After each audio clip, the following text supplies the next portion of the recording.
Hello, this is the second page in our weekly packet called Adjectives.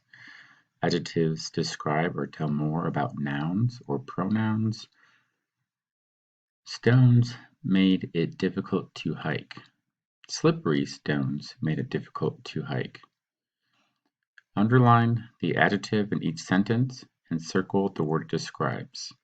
So in our example, you can see that we added the word slippery to describe what kind of stones they were. So you would underline slippery. Number 1. Adam has 3 brothers. Well, if we look at this sentence, we know Adam is the who or the what, so he is the noun.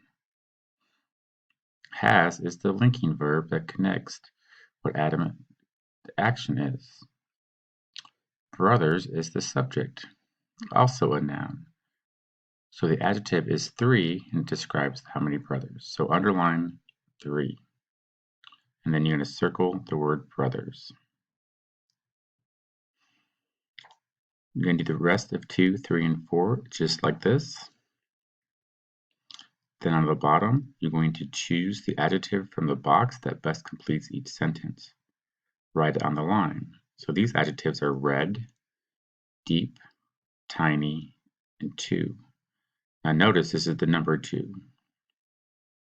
So you're just going to read the sentences. The blank kitten started to purr. Well, it could be a red kitten, but it couldn't be a deep kitten, but it most likely is a tiny kitten, and it wouldn't be 2 because 2 is not, kittens is not plural. So you would put the word tiny on the line. The tiny kitten started to purr. You can do 6, 7, and 8 on your own.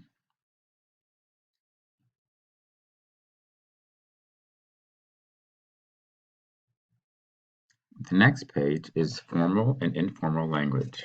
We have talked about this before in class. Formal language consists of complete sentences and standard grammar. You should use formal language when writing an academic essay. Informal language consists of incomplete sentences or slang.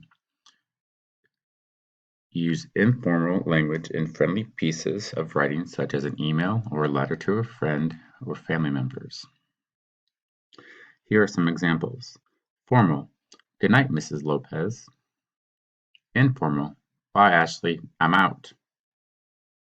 Formal, in my opinion, that is correct. Informal, I think it is okay, you know? For each example, circle whether the language is formal or informal. So, number 1, good morning, Mr. Mayor. May we ask you about the weather emergency?